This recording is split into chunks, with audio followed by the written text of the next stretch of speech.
Ok, dans le cimetière. A présenté quelque chose de naturel.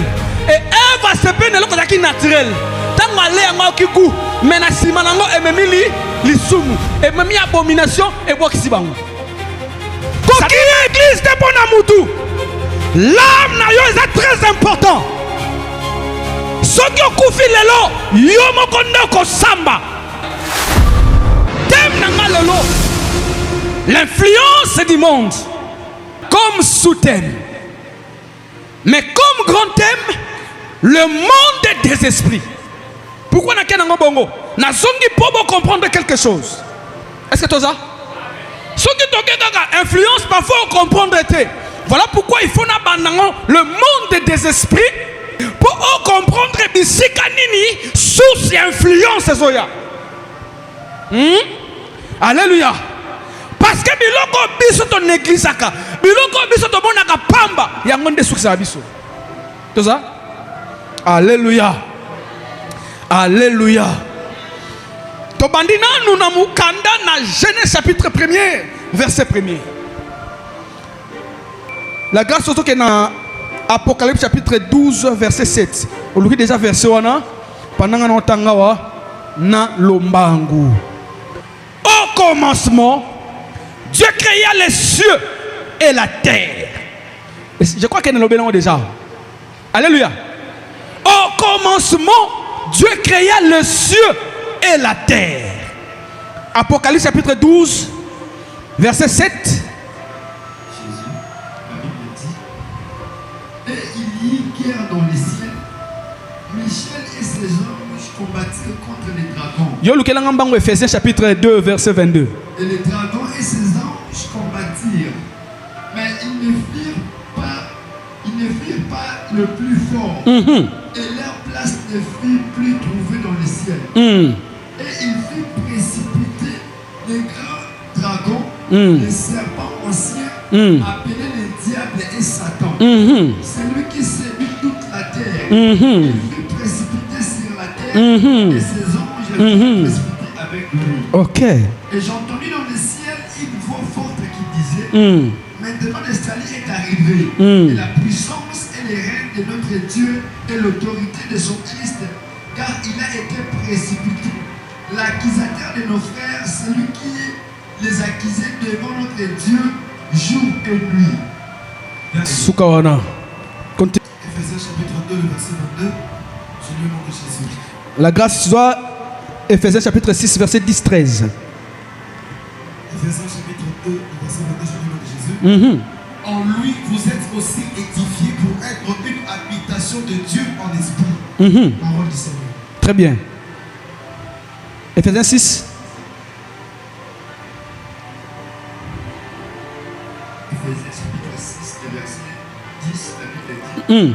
Au reste, fortifiez-vous dans le Seigneur et par sa force toute puissante. Revêtez-vous de toutes les armes de Dieu afin de pouvoir tenir ferme contre les rises du diable. Contre les rises du diable. Très bien. Car nous n'avons pas à lutter contre la chair et le sang, mais contre les dominations, contre les autorités, contre les princes de ce monde des ténèbres, contre les esprits méchants dans les lieux célestes. C'est pourquoi prenez toutes les armes de Dieu afin de pouvoir résister dans les mauvais jours et tenir ferme après avoir tous monté. Tenez donc ferme, ayez avalé la vérité pour sentir. Revêtez la cuirasse de la justice. Mettez pour chaussure à vos pieds les ailes qui donnent l'évangile de paix. Très bien. Alléluia. Gloire au Seigneur. Tova Nabiso, hein?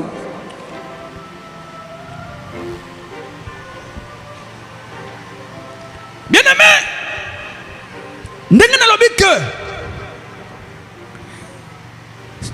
thème Nabiso principal est ça le monde des esprits.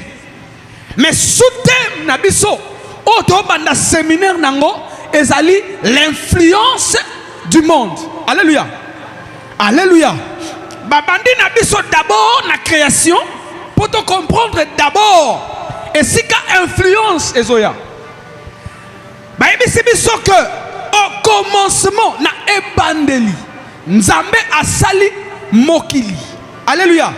Balobi, au commencement, Dieu créa le cieux. Balobi, on a pluriel. Le cieux. C'est-à-dire, les cieux et belé. Est-ce que tu comprends? Parce que on a pluriel. Pluriel et bandine à deux.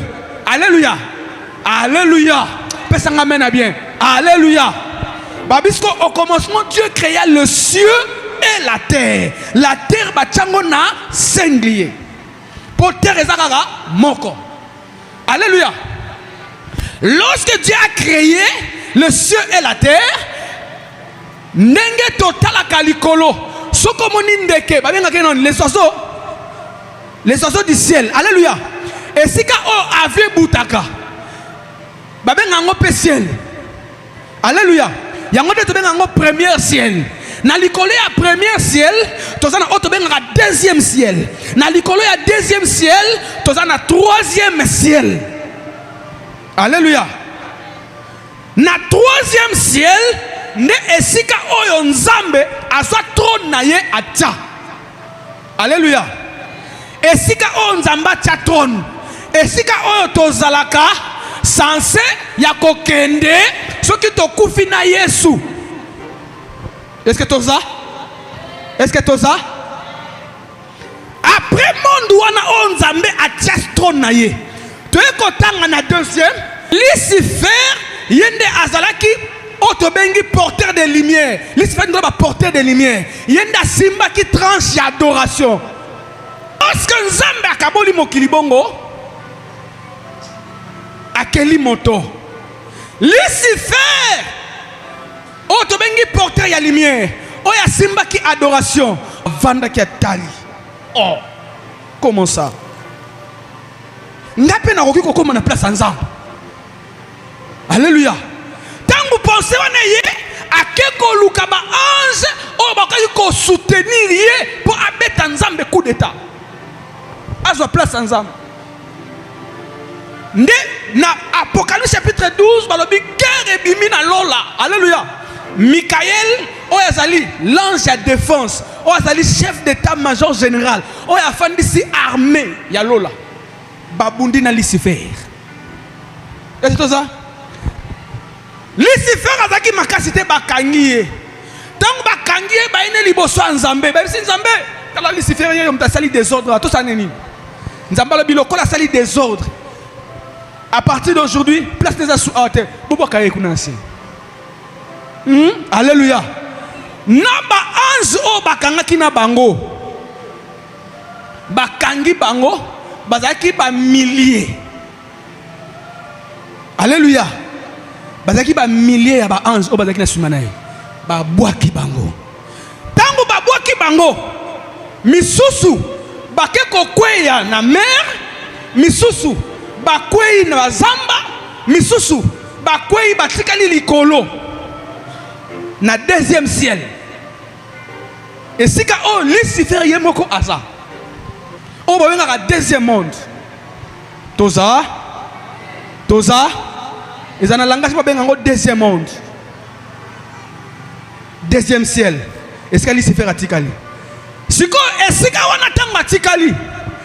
Abtali mokila le oh. C'est-à-dire, nzamba sali mutu moko boye pour abanda ko dominer. Il faut tout ça quelque chose. To kanga mutu en otage. Ako makat na biso. Et c'est qu'influence bandi angwan. Est-ce que tout ça? Il faut tout luka to kota. To influencer mutu. Alors, nzambe asalaki mibeko. Na mibeko wana ezaki na interdiction. Et si kanini oyo bakoki ko simba na obako simba te na kata jardin. Lorsque Lucifer a quitté, lokola na puissance azalaki nango et c'est nga luka corps o ezalaki physique po aya kokuta na bato pe baza physique. Alléluia. Ndeboye akotaki na kati ya serpent. Aya kolata kombo ya Satan, c'est ngelo ba le séducteur. Et c'est tout ça. Akoti na kati ya nyoka ayesiko vers moi si Ève ne a poussé Ève à influencer intelligence à Ève, a poussé Ève na désobéissance. Est-ce que tu ça? Est-ce que tu ça? Et si quand on influence bandit, a influencé Ève, a dit Ève, est-ce que Dieu a dit que les jours vous mangerez cet arbre et vous mourriez? Dieu sait que les jours, oh bokoliango bokom ape banzambe, bobando loba, bobando salaboy, bobando salaboy, bobando salaboy. Lorsque Satan a côté si Ève makambwana, Ève a commis séduite, a tali, a dit eh, nous allons passer en bien. Alléluia. Ça dit Satan a influencé Ève, Ève a liembouma, Ève pas influencé mobali na ye. Nde esika oyo kufa eye. Alléluia. Nzambe atalaki ke mutoko vanda suna paradis te. Abwaki se. Mutoko vanda susu na jardin te. Abimisi libanda jardin. Alléluia. Abwaki abikende. Parce que on commis déjà influencé na diable. Est-ce que tu ça? Est-ce que tu ça? Maintenant Jésus m'a beaucoup. M'a beaucoup ne convaincu ngate. Nzamba mona yo. Alléluia. Na Ephésiens chapitre 6 verset 10 à 13 batangeli biso. Bible lobi. Nous n'avons pas à lutter contre la chair et le sang. Tozate pona kobunda, pona musuni to makila. Alléluia. Alléluia. Lorsqu'on parle entre la chair et le sang, bataille ici des parties. Partie d'une corps, na partie l'âme. Parce que lorsqu'on parle de sang, et ça l'âme. Et to la nangote hein. Tola nangote mirek tola nangote. Alléluia. Lorsque bazo parler na otobengi, nous n'avons pas à lutter contre la chair et le sang, ça dit tozawa na te pona kobunda contre nzoto to l'âme na biso, mais contre les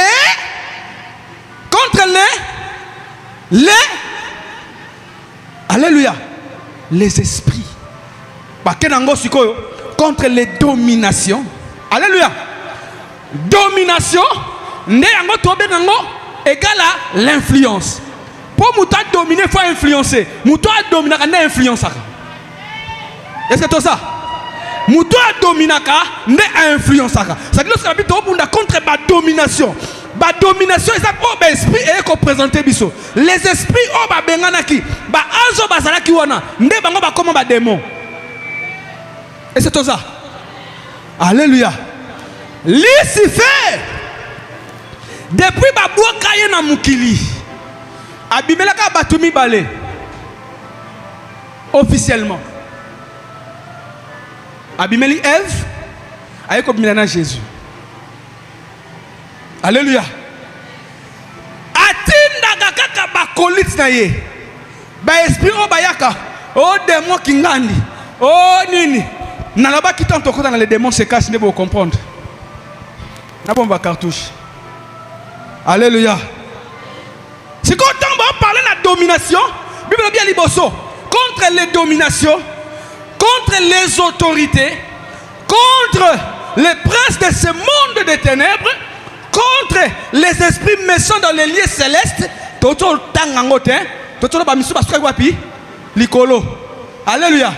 Contre les esprits dans les lieux célestes et contre les esprits surnaturels, donc contre les esprits méchants sur les lieux célestes. Alléluia. Alléluia. Ça dit combat et ça contre l'influence du diable, l'influence du monde. Parce que lorsque le monde diable a Azaki n'a pas ça influencer mutu. Ko influencer mutu, ezaki ko pousser atika koyoka voix nzambe, akoma koyoka voix na bango, voix mukili. A présenter nini pomme. Est-ce que c'est ça? Alléluia. Pomme, c'était quelque chose de naturel. Est-ce que c'est ça? quelque chose de naturel. Et Ève va se plaindre de ce naturel.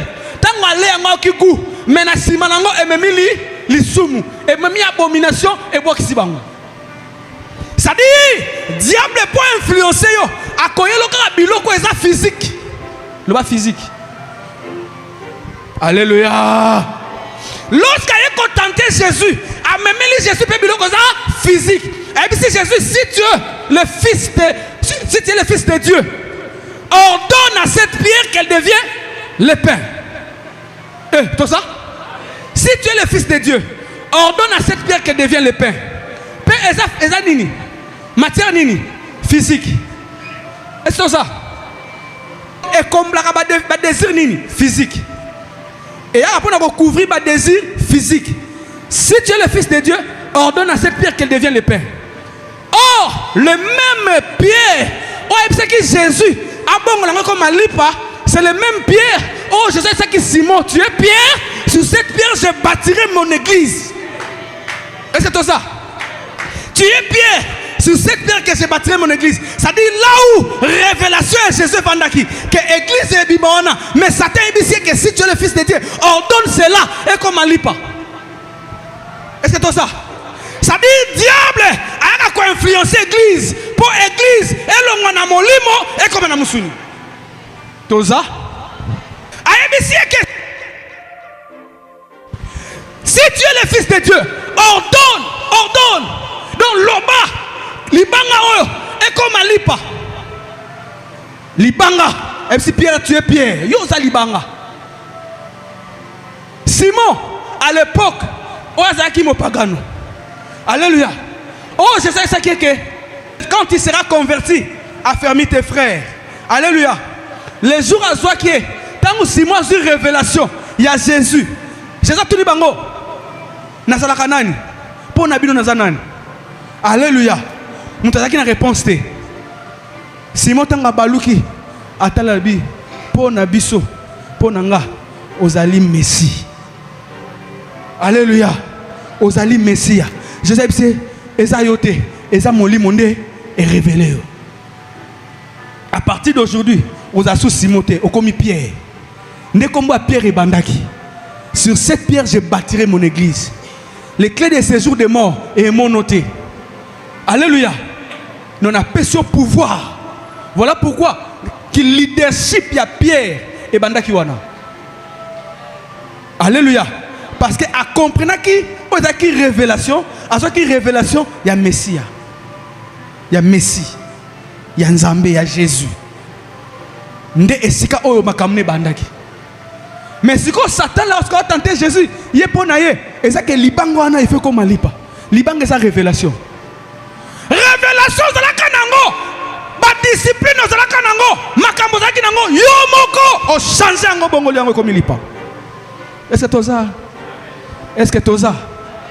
Ba discipline o za kinango yomoko changer o bongo liango comme lipa. Il y a des choses oh qui bongo lango te. Est-ce que tu m'as compris? Alléluia. Église, Nzamba bengi biso. Tous allons influencer dans le monde. Parce que le monde a quoi une influence dans le monde.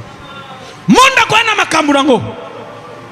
Le monde a quoi taliso comment otikali na sima. Voilà pourquoi il s'agit biso na Romain. Ne vous conformez pas au siècle présent. Alléluia. Alléluia. Mais soyez renouvelés. Renouvelez votre intelligence. Tout compte dans le siècle présent. Parce que le siècle présent est koyana makambu nango. Siècle présent, bakoye bisayo, il faut. Ozana muninga no mwasi yo mwasi, luka muninga no mwasi bokoma makangu.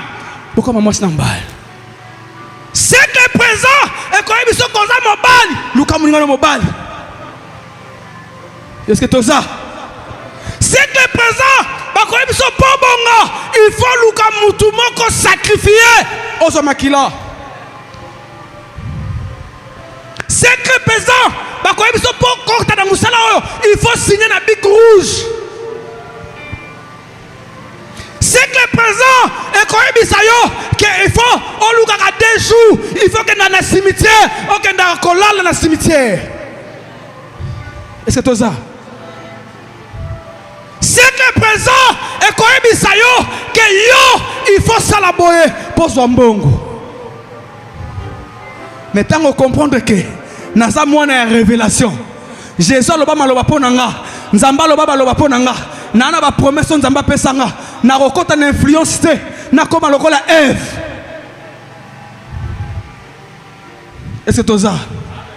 Est-ce que toza? Ba ma kopa bazalia wa. Ba ma copine.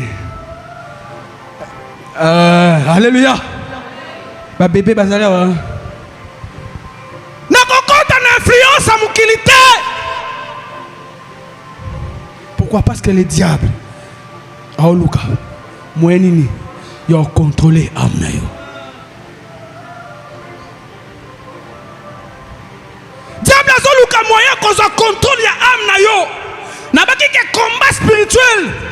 Babundisa kabiso pona mbongo te. Babundisa kabiso pona libala te. Akedango wapi? Est-ce que ça? Babundisa kabiso pona musala te. Komba ya diable ezalaka bazo welela nde amna yo nani akozwango. Ça dit lorsque diable est dans le jardin, atali Adam, atali Ève. Amoni bango baza bien, amna bango eza protégé par ya Nzambe.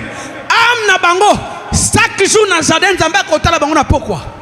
Pour le temps boliaki bolé nini journée daki ndenge nini elekaki ndenge nini. Alléluia.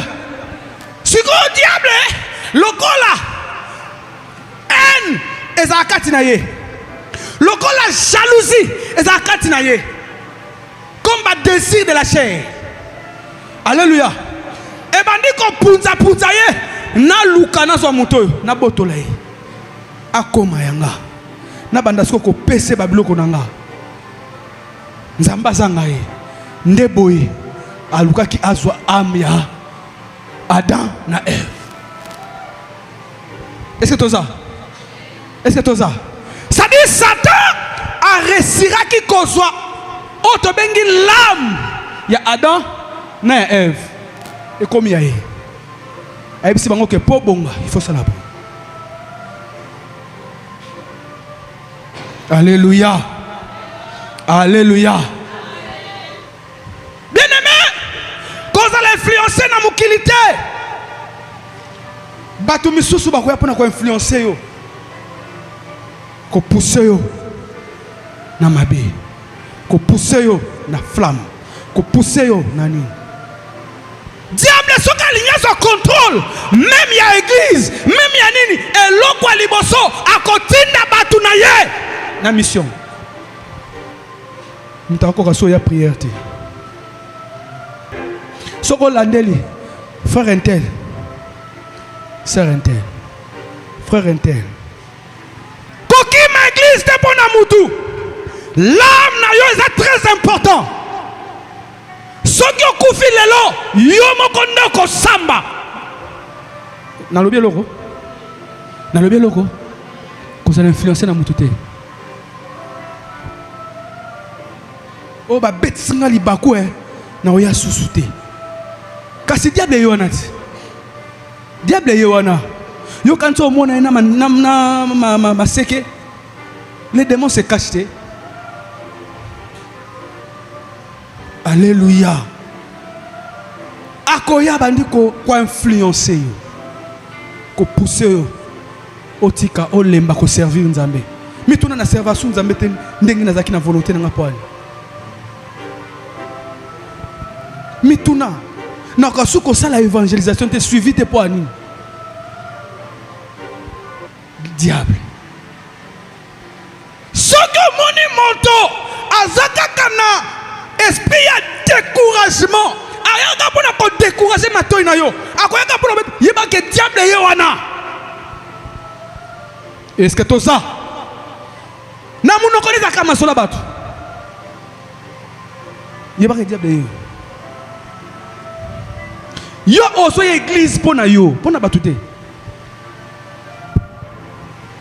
église ata toza deux tosani tosambela Et ça que l'autre cas batumi balé to sambela psoté.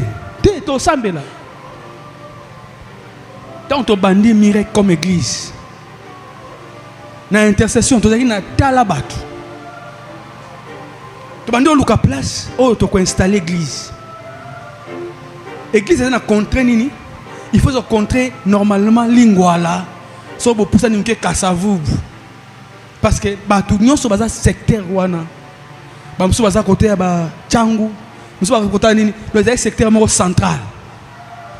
Pour nous ça mesana ko ya ville. Est-ce que ça? So kozwa pe pour le ko nzamba bibo élargir vision. Il faut bozwa pe car espace côté wana. Siko na moment on a besoin espace place wana ti. Mais siko ngonga nzambe peso etanga. Bon, tu es en place na wapi Kitambo. Bandeko. Na Kitambo to futa $250 par mois. Sans compter ba carburant. To sambela earning. To sambela prière banda 13h, banda 16h. Tu es comme ça 13h. Donc il faut église monsieur bimana salwana après biso to koti. Donc bana tour à midi. Est-ce que ça? Bon sambela. Bon se retrouver 4 personnes. 4. C'est la salle monene. Bon c'est kabiso. Pasteur kanganete. Alléluia. Ba misepe ba oya ba bandiko yemba. Tant non te quoi ba belé.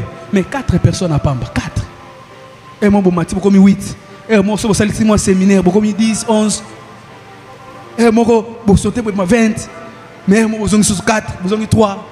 Mon comme sous peut-être na yebo, nga moko modérateur, nga moko prédicateur. Alléluia. Alléluia. Soko landi batu. Oko kangana ete. Mais bolu kata mo ndako moko bozonga na ndako. Te, enyako ba benga ngonini. Obongoli vision na lipa. Obongoli lipa na. OK, yo za na vision on zamba pesio. Alléluia. Et là c'est que vous êtes ensemble.